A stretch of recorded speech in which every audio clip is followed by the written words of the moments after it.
You wanna know the thing about fate, it don't ask you if you're ready. It don't knock on your door and say, hey, just giving you a heads up, your whole life is about to flip upside down. It just happens. 1 second you're standing in a crowd trying to not be noticed, and then boom, you feel it. That pull, that thing you heard about your whole life but never really believed was real. That's how it happened for Elara. She wasn't supposed to be there, honestly. The blood moon ceremony was for ranked wolves, high-born wolves, wolves who had pack names that actually meant something. Elara had none of that. She was an omega and not even a strong one, born to a human mother and a wolf father who left before she could walk. She grew up on the edges of the Ashveil pack, which is basically just a fancy way of saying she grew up invisible. She did what omegas do. She kept her head down. She worked the pack's lower jobs, cleaning, cooking, running errands for wolves who barely looked at her. She stayed out of everyone's way and everyone stayed out of hers. It wasn't a bad life, technically. It just wasn't really a life at all. But the blood moon ceremony, that happened once every 7 years, and every pack member, no matter their rank, was required to attend. So Elara was there, standing at the back of the hall like she always stood at the back of everything, wearing her best dress, which honestly wasn't saying much, and trying to make herself even smaller than she already was.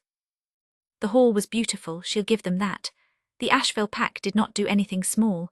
High stone ceilings, torches along every wall, the elders in their ceremonial robes, and in the center of it all on the raised platform the Alpha Adrian Ashveil. She'd seen him before, obviously. You can't live in a pack and not see the Alpha, but seeing him up close in the light of the blood moon pouring through the high windows, that was different. He was tall and still, and he had this look about him like the world owed him nothing because he already had everything. Cold eyes, sharp jaw, the kind of man who walked into rooms and made other people feel like they should apologize for taking up air. Elara did not like him. She'd decided that years ago. The ceremony started, the elders chanted, the moon did its thing, and then Elara felt it. Like something snapping into place inside her chest, like a door she didn't know existed had just swung wide open, a warmth that started at her sternum and spread out through her whole body, and underneath that warmth a pull, a direction, like a compass needle that had finally found north after spinning its whole life. She followed the pull with her eyes across the crowded hall, and she was looking at Adrian. And he was already looking at her. For 1 second, one single heartbeat, the whole world went quiet.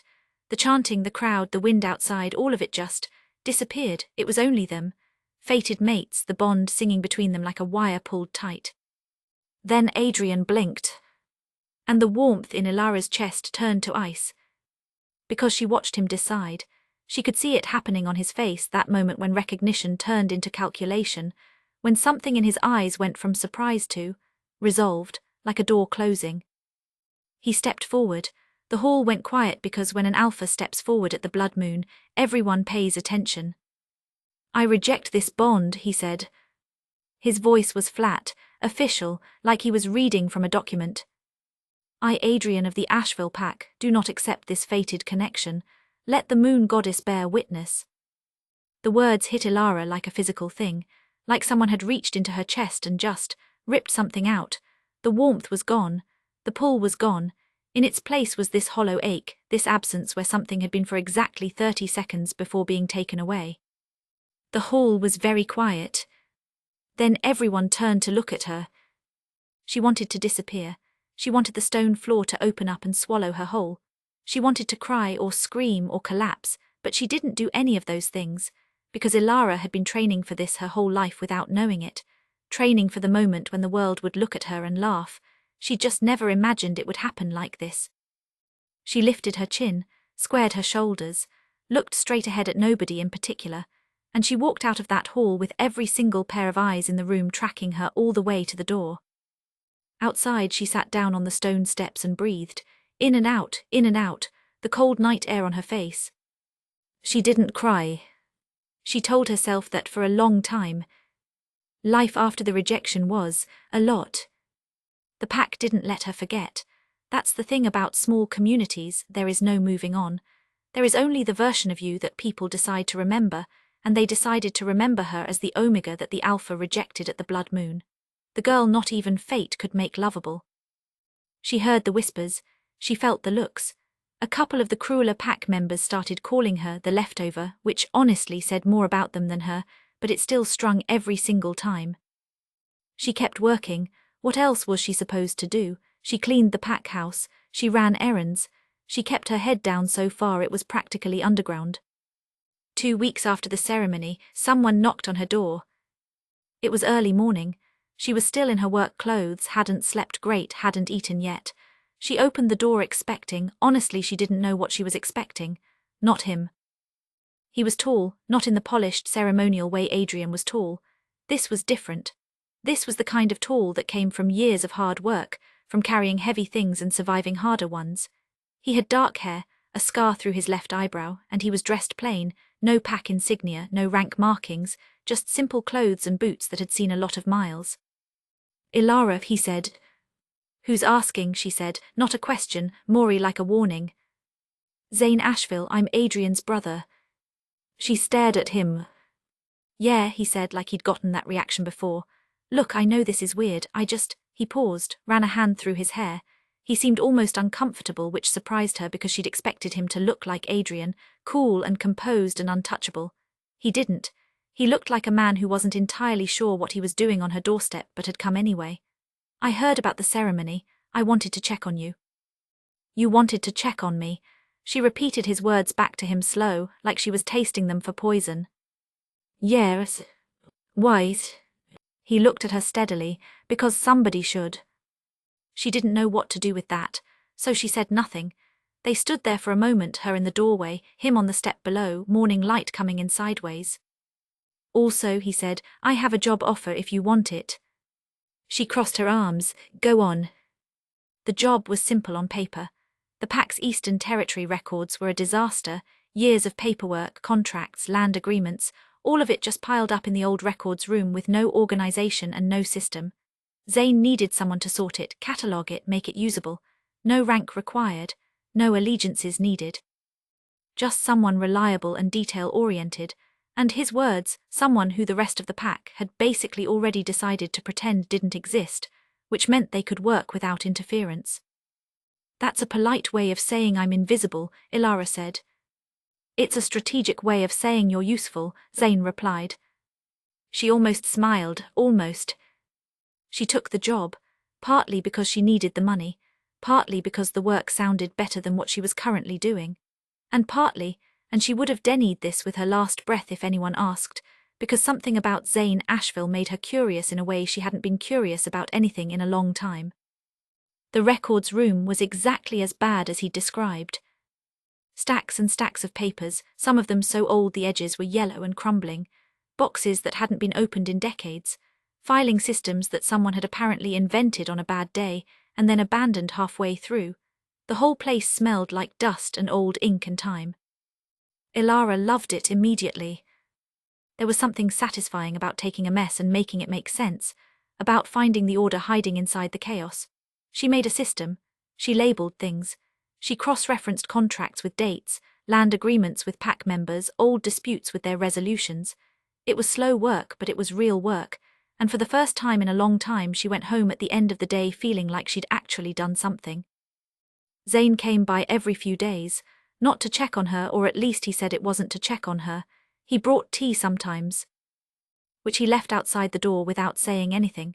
She noticed that it was always made right, no sugar, a little honey if it was cold, which meant he'd been paying attention at some point to how she took it, which she found both nice and slightly unsettling. When he did come inside, he mostly sat in the corner and went through his own paperwork while she went through hers. They didn't talk much. He wasn't a big talker and she wasn't either, but it was a comfortable silence, the kind you only get with people you don't have to perform for. She started noticing things about him. He had this way of going very still when he was thinking hard, like his whole body just paused. He read fast, faster than anyone she'd ever watched read. He had calluses on both hands from weapons training, and a scar on his right forearm in addition to the one on his eyebrow. And when something struck him as genuinely funny, he laughed with his whole face, not just his mouth, which was the opposite of how his brother did everything. She noticed she was noticing these things, and she told herself to stop. She didn't stop. One evening, maybe 3 weeks in, she asked him why he wasn't in the pack's inner circle. He was the Alpha's brother. He should have had a title, a rank, a seat at the table. Instead he was out here in the Eastern Territory doing administrative work and bringing tea to an Omega in a dusty records room. He was quiet for a long time. I made some choices, he said finally, that the pack didn't agree with. A few years ago. It's complicated. He paused. I'm not exiled, I just stepped back from it all. Stepped back or got pushed back? She asked. He looked at her with something that might have been surprise, like he wasn't expecting her to push. Most people probably didn't. Bit of both, he admitted. She nodded and went back to her filing. She figured that was all she was getting, and that was fine. Everyone had the parts of their story they weren't ready to share yet. She just didn't know yet that the part he was keeping from her was the part that was going to change everything.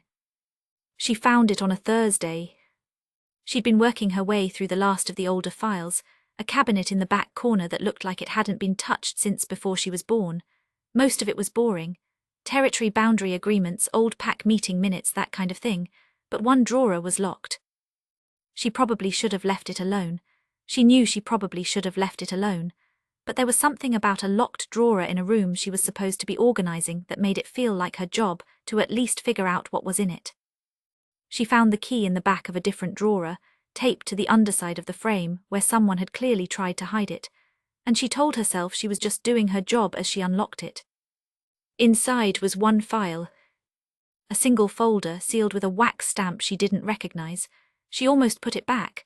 She really almost did, but the stamp was broken, cracked down the middle like someone had already opened it and resealed it badly, and a corner of the papers inside was sticking out. She pulled the file out, opened it, and the world tilted. It was a contract, handwritten, which was unusual. Most official pack documents were typed, but this one was handwritten in black ink, in a precise, careful hand that she somehow recognized even though she'd never seen it before. The contract was between Zane Ashveil and a seer called Myra of the Grey Hollow. Myra was a rogue wolf with a reputation. Elara had heard of her. People said she could interfere with bonds, strengthen them, break them, redirect them. Whether that was true or just pack gossip, Elara had never known. According to this contract, it was true. The terms were specific. In exchange for something Elara couldn't make out, the relevant line was blurred, like water had gotten to it. Myra would perform a ritual that would suppress the recognition of any fated bond that manifested for Adrian Ashveil at the next blood moon, unless that bond was with a pre-approved mate from the Northern Territories. Suppress the recognition. Elara read that line 3 times. The contract was dated 14 months ago, 14 months before the blood moon ceremony, before she'd ever set foot in that hall, before she'd ever felt that pull. The deal had already been done. Adrian hadn't looked at her across that hall and decided to reject her. He'd looked at her across that hall and felt nothing at all, because someone had made sure that he would feel nothing. Someone had taken the bond before it ever had a chance. And that someone had signed his name at the bottom of the contract in that careful, precise handwriting she somehow already recognized. Zane Ashveil. She sat down on the floor of the records room and just sat there for a while, the file in her hands, the dust around her, the evening light coming in weak through the high window. She had been falling for the man who had stolen her fate. She didn't go to him that night. She went home. She made dinner she didn't eat. She sat at her kitchen table and stared at the wall for 2 hours. She thought about leaving, just packing her things and walking away from the pack entirely. Start over somewhere else, somewhere no one knew her name or her story. But she didn't leave. She went back to the records room at midnight. She didn't know why she chose midnight. It felt right, like some conversations can only happen in the dark when all the performing and pretending has been used up by the day. He was already there. She stopped in the doorway. He was sitting in his usual corner, not working, just sitting, like he'd been waiting. The file was on the table between them where she must have left it, and when she walked in his eyes went straight to it and then straight to her. He said nothing. You knew, she said. Her voice was very steady. She was proud of that, actually. You knew who I was before you ever knocked on my door, before the job, before the tea, before any of it. You already knew what you'd done to me. Yes, he said. No deflection, no excuse, just yes. She walked to the table and sat down across from him, because she wanted to look at his face when she asked the thing that mattered most. Why did you do it? He was quiet for a long moment, not avoiding the question. She could tell the difference by now, just finding the right words. The Northern Alliance, he said at last. 3 packs, about 250 wolves combined. For 4 years our pack had been in a cold war with them over the Eastern Territory. Land disputes, resource disputes, old grudges going back 2 generations. The only thing that was going to end it without actual bloodshed was a marriage bond between our Alpha and their highest-ranking daughter. It had been in negotiation for 2 years. And then the blood moon was coming, Elara said. And the moon goddess decided to complicate things, he agreed. She waited. I didn't know you, he said. I want to be honest about that because it matters. I didn't know who you were. I just knew there was a fated bond that was going to emerge at that ceremony that would derail 2 years of peace negotiations and potentially restart a conflict that had already killed people. I thought I was protecting my pack. I thought I was making a hard choice that no one else was going to make. You thought I was acceptable collateral damage, she said. I thought you were an abstract problem, he said. And that's worse, isn't it? Not even a person, just a variable that needed to be removed. She hadn't expected him to say it like that, so plainly, so without trying to soften it. So what changed, she said. He looked at her for a long moment. I met you, he said, and you were not abstract at all. Silence. Outside, the wind moved through the trees. Somewhere in the pack house a door closed. I'm not asking you to forgive me, he said. I'm not asking you for anything. I couldn't keep being in that room with you, taking the tea back and watching you work and not telling you the truth. It felt like a second betrayal, worse than the first one. She studied him across the table.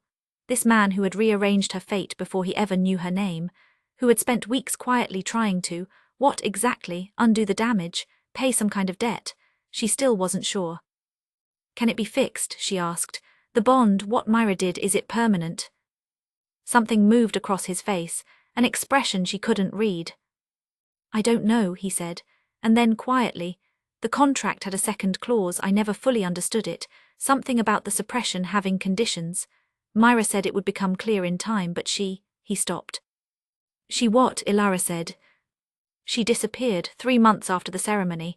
No one's seen her since. They looked at each other.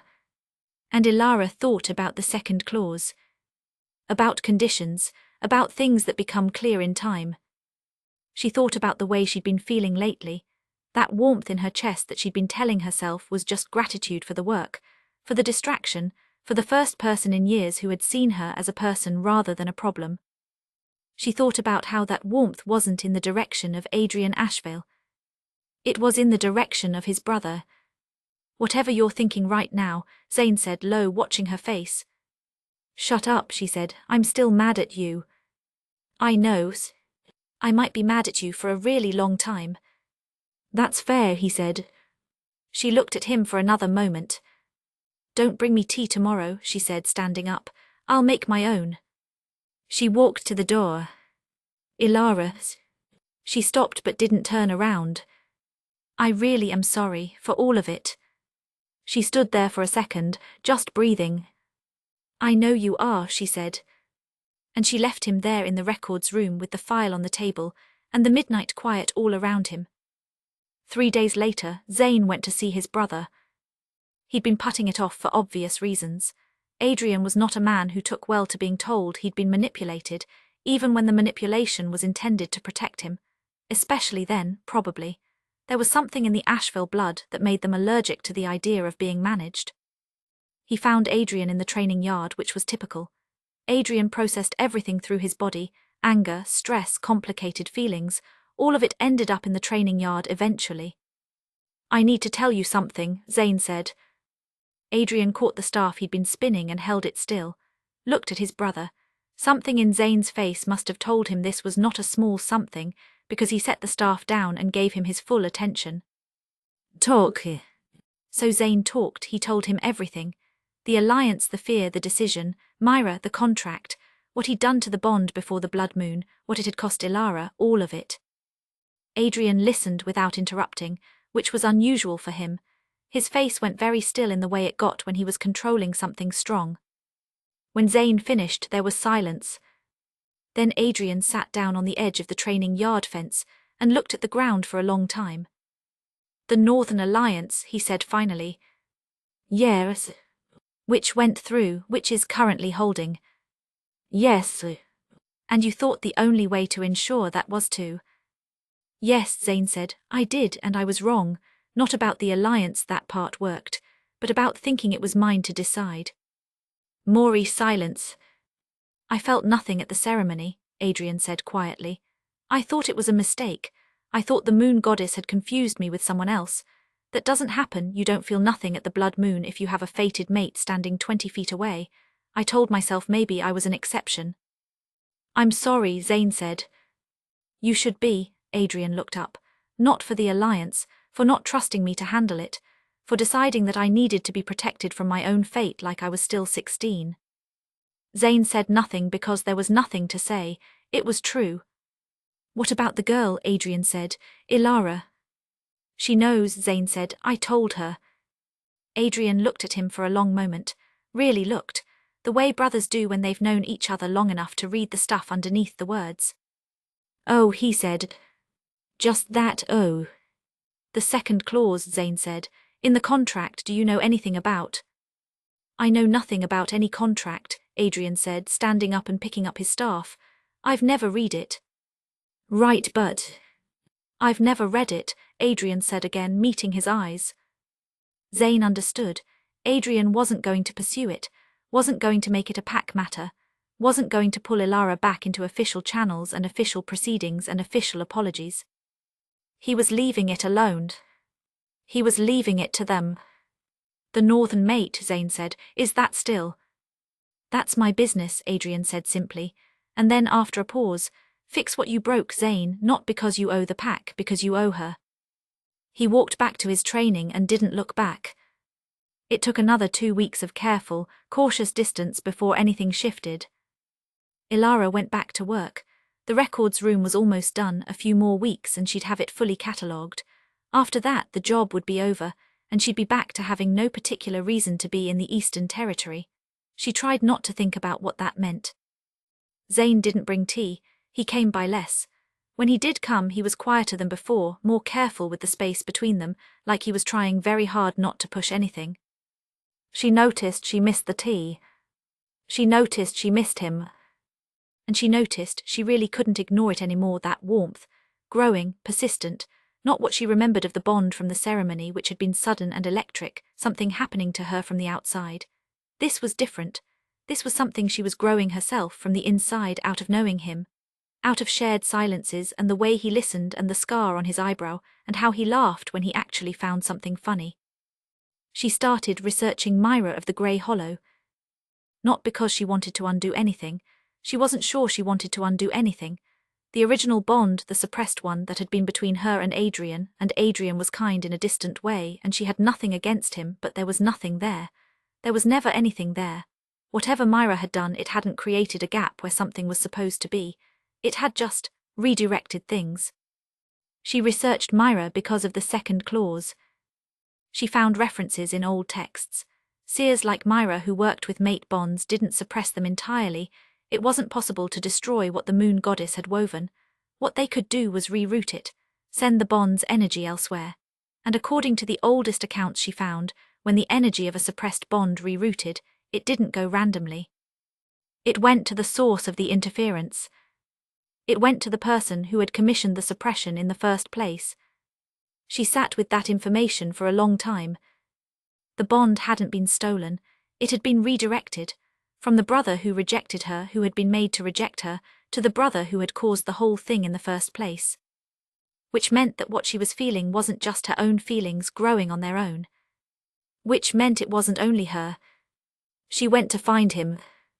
He was in the eastern field, fixing a fence post.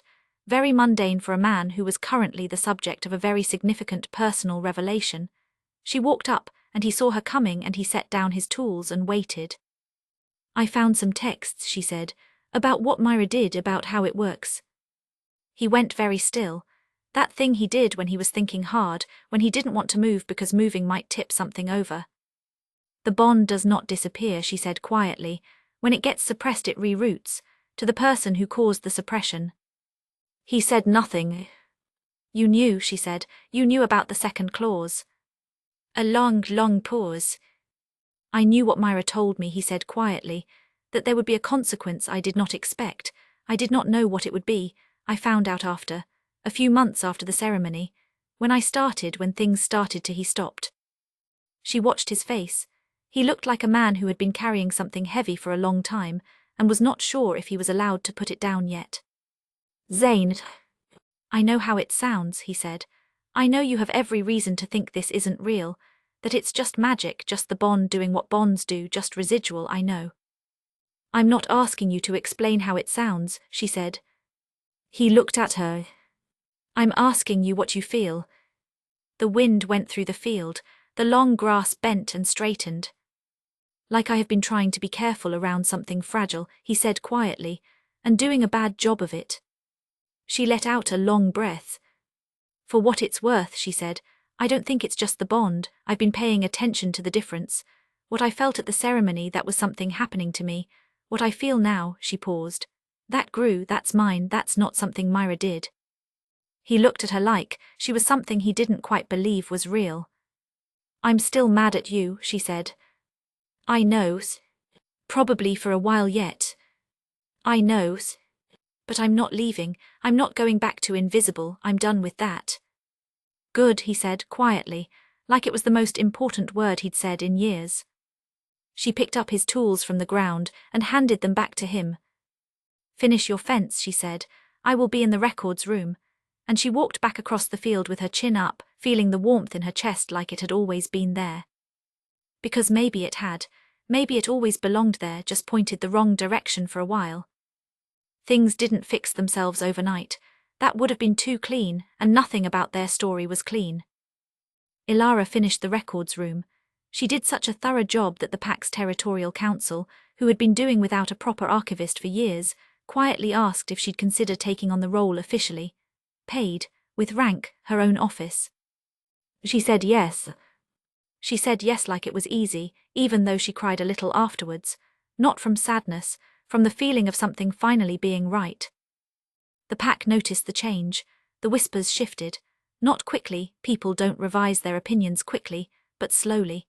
The Omega who'd been rejected at the Blood Moon had turned out to be the woman reorganizing the PAC's entire territorial record, had turned out to be the woman who'd found 4 contract violations that had been buried for decades, had turned out to be someone. The leftover stopped getting said. At least not where she could hear it. With Zane it was slow and careful and sometimes frustrating, because they were both people who had learned to be cautious, and that doesn't just disappear. But it was real in a way she'd never had before. He came to her office now instead of the records room. He still brought tea, she'd eventually given in on that, and he still went quiet and still when he was thinking hard, and he still laughed with his whole face at the things that actually made him laugh.